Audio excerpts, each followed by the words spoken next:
Hey everybody, it's Kabani, your favorite broker. I felt like this video had to be made, especially because I am working with a couple of buyers here right now and the market is extremely hot.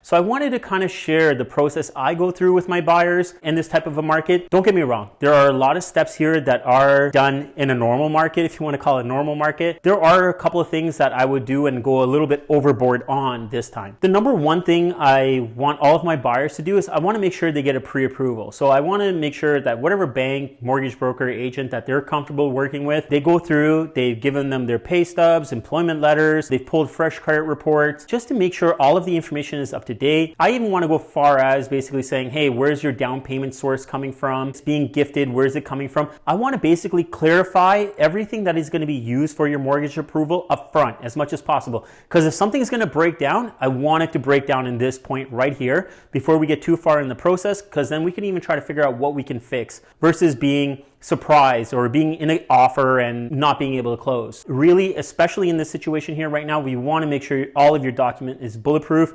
And it's not that you have just talk to somebody. They have to be actually running your reports. They got to be putting this in and getting you an actual pre-approval. You could go online. I like to use this site called Rate Hub. You can go online. You could do a mortgage affordability calculator. You can key in your income, what your expenses are, and it'll spit out what you can afford. There are different variables to all of these things. I would encourage and almost want somebody to go through and make sure that their mortgage agent is comfortable with what they're doing.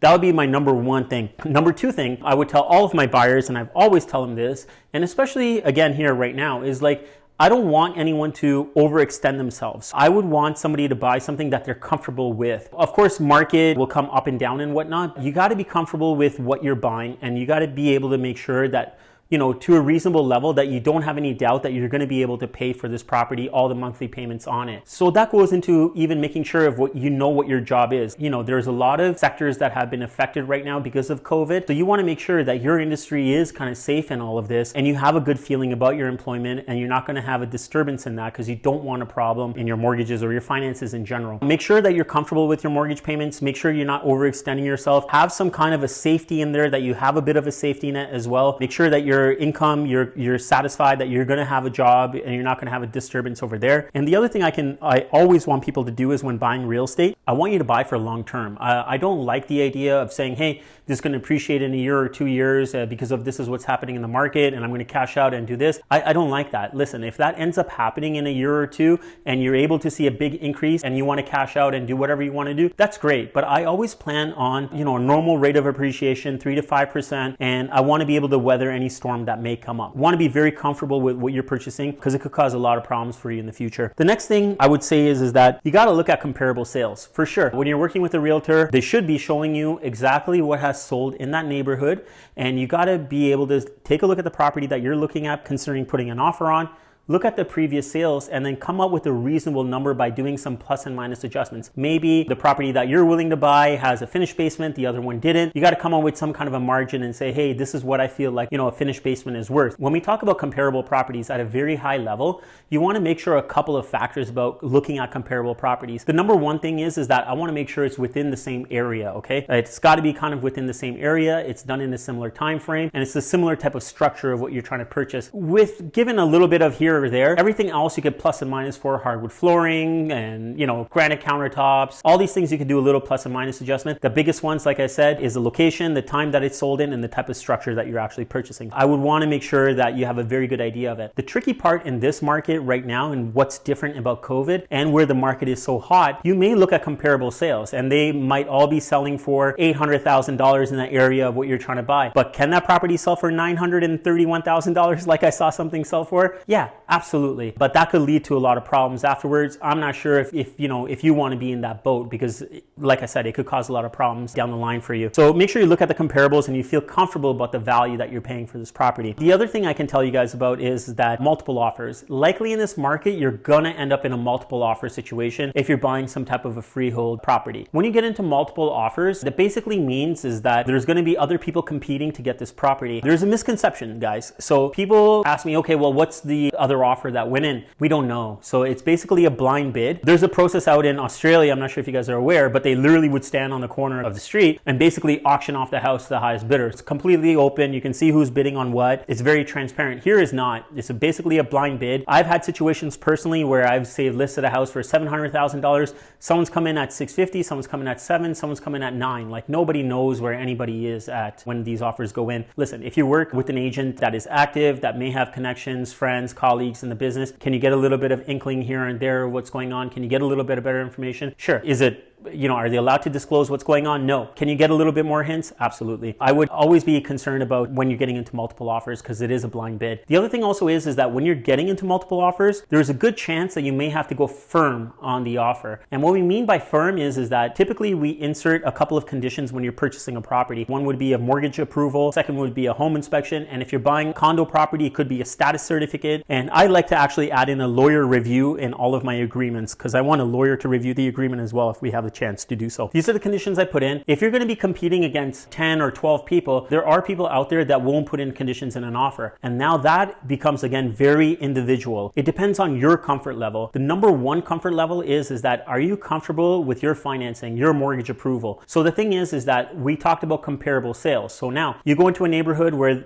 homes are $800,000, but you got to pay $850 for this property if you want to be able to secure it. Look, I'm not saying that's a bad thing. And over time, if you're in it for the long run, like I've been saying, I think that's how real estate investment should be done. You'll probably be fine. I mean, are you paying a little bit of a premium to get in now? Yes. If you have 5% to put down and that's all the money that you have, you're going to be in a lot of trouble because if that appraisal comes in $50,000 lower than you've paid for, you got to put money out of your pocket. And if you don't have that money, you do stand a chance of being sued on a transaction if it's not completed. I would say the higher the amount of money that you have in terms of a down payment, the more flexibility that you would have on overcoming an appraisal if the appraisal comes in lower. Even if it is an insured deal. Insured deal is something that is being purchased with 20% or less. So say, for example, you have 15% down payment. It's an insured deal. The appraisal comes back in lower. Well, you know what? You can actually adjust your down payment if you can still qualify within the ratios. So you're going to put 15% down. The appraisal came in, $50,000 less. So maybe you're going to have to put down, 7.5% or 10%, but you have that extra money that you could put towards the principal right away to come in line with where the appraisal came in. That's something you guys have to be really, really, really careful about. And that's why I said at the beginning,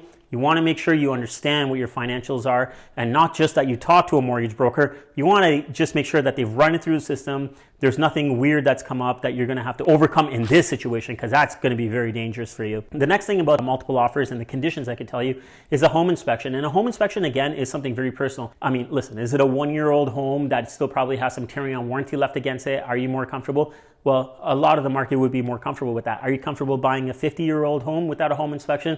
It depends on who you are. If you're a tradesperson and you got a buddy that we could walk through the property that can understand and that you trust more to tell you about the property, like I said, it depends on your comfort level. There's a chance that you may not even be able to put a home inspection in there. You could get around this a little bit as well is that there are some home inspectors out there that will do kind of a walkthrough. So you'll just kind of do a quick walkthrough of the property before you put an offer in, or you could try to do a full inspection on a property, which I've had some agents do on listings that I have put out there before the offer presentation. There is a up and down of this. The up is that yeah, if you're going to continue to move forward, at least you know what's going on with the property and you can make an offer according to what you know about the property. Downside is that you're going to have to pay for this home inspection. And the other thing is that the seller knows that you've done a home inspection and you're okay with what the condition is, and they know that you really want the property. So it's an up and down. The other thing is a status certificate if you're buying a condo. I don't see too many condos going into multiple offers right now, but if it is that type of a situation, sometimes these agents actually have a status certificate available that you can review in advance, forward to your lawyer, they can review it in advance. Another way some people can try to get over this is basically look at the sales that have happened specifically in that building. If you see a bunch of sales going through, chances are the status certificate is okay, but it's no guarantee. Me personally, I would really want the status certificate reviewed. And again, it comes down to who you are and what you know. So for me, even though I really, really want to get a lawyer to review the status certificate for me, I've been around them long enough that I can actually go through and I can, for myself, I would not do this for a client, but for myself, I can kind of go through it and say, hey, I'm okay with this. I'm willing to take a risk. There was actually an opportunity that came up at Don Mills and Eglinton area, around the Winford area before the end of the year, where there was a 1-bedroom unit that was listed, and I was going to make an offer and just go in firm and try to beat everybody else out on it because I wasn't worried about the financing and I didn't care about the status certificate because I already had an idea of what was going on. Again, that's a very personal thing to do. You guys have to remember, when you get into multiple offers, likely there's a chance that you're going to have to go in firm. There's a lot of risks associated with that. So that's why you got to do your due diligence up front. All of that said, now you've gone through this multiple offer, and guess what? Congratulations, offer accepted. You've dropped off your deposit. You're purchasing this house. You're in a legally binding contract to purchase this house. Congratulations. What I would do next, and it's very, very important to me, is that I would take the entire agreement, the MLS listing, and I would submit it all to my mortgage agent ASAP. I wouldn't delay. Just get it done right away, send it to them. Guys, you got to remember there's two parts of a mortgage approval. So you got your pre-approval that basically looks at you as a person, as a family, and says, this is what my income is, this is what my debt levels are, and this is what I can afford. So they've approved you. There could be a chance where they come back and they're like, you're great, we like you, we want you as a client, but we don't like the property you're buying, or we're not comfortable with the value that you're paying. I was talking to a mortgage broker buddy of mine, and he ran into a situation where someone had bought a property and they ran the deal through one of the banks, and the banks basically just said, hey, like, you're approved, everything is good.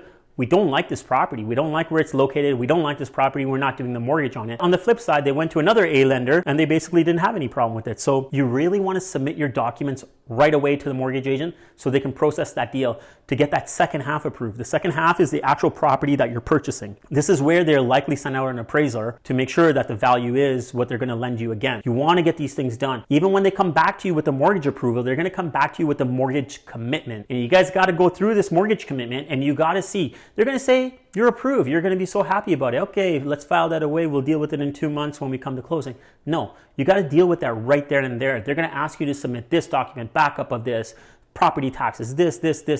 They might even ask you to pay off some of the debts that you have. What you want to do is go through that mortgage commitment line by line, cross everything out, and submit all of those documents to the mortgage broker. Make sure they go back to the lender and get you a firm approval, an unconditional approval. Guys, there's a caveat with this as well. You got to remember this. Even if the bank tells you that you're approved, it's a firm approval, we got all your paperwork, we're funding this deal, they can come back to you before closing, 24 hours, 48 hours, 72 hours. They can come back to you and say, hey, we did another review on your application and we actually need to take a look at this, and this. And hey, if you don't have it, they don't have to fund you. So just because they said they're going to fund you doesn't mean they have to fund you. This is why I'm very adamant about making sure that you've crossed off all of the conditions that they're asking for on the mortgage commitment, because you want to get funded at the end of the day. All of that said, guys, be careful out there in the market. It is a very hot market. Make sure that you guys are working with realtors that are competent and are familiar with the areas that you're working at. I've seen too many examples of me going back, looking at properties, and I've seen agents that have come, out of the area and maybe they don't understand the market well enough. And some of the prices I've seen that have gone through, you just would not believe. You guys have to be very careful or you can get burned very easily in this market. And again, I got to leave you with this note and basically say, I truly believe that real estate should be held for a long period of time, okay? If you do good in the market, next 1 or 2 or 3 years, and you can flip it and get out and do something else, that's awesome. What if the market doesn't go the way that you think it's going to go? You got to be able to say, hey, I love this house. I can afford the payments. I love the neighborhood. I'm comfortable over here. You got to be able to say, I'm staying here for 5 years, 7 years, 10 years, and I'm good. That's just my opinion. That's the way I like to trade in real estate. If you guys have any questions at all about this, please feel free to contact me. Leave me your comment. Maybe you guys have purchased property recently or you're thinking about purchasing a property. Let me know what your concerns are or what you guys have come across. There might be some stuff I can add to it, help you across it, and maybe I can learn something from you guys as well. Don't forget to subscribe. And until next time, remember one thing, guys. Get Kabani, get sold. Sell it, sell it, sell it, sell it, sell it, sold. Sell it, sell it, sell it, sell it, sold. Sell it, sell it, sell it, sell it, sold. Sell it, sell it, sell it, sell it, sold.